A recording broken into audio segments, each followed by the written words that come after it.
Hi guys, একটা parcel এসেছে, জানি না কি আছে এটার মধ্যে। মনে হচ্ছে আমার বড় অর্ডার করেছে, তো এটা খুলবো।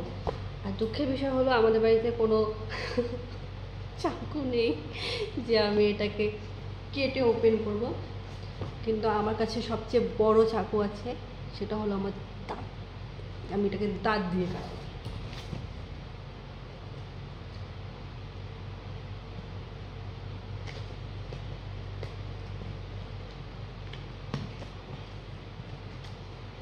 ওপেন হয়ে গেছে, চল দেখি এটাতে কি আছে।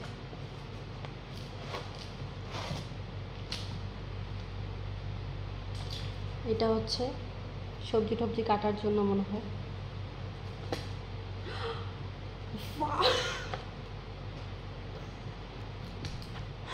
ও মা, আমি এখনই মাত্র চাকুর অভাবের কথা বললাম আর আমি চাকু পেয়ে গেছি।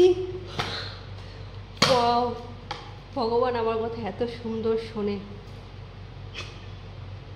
মিরাক্কেল হয়ে গেল।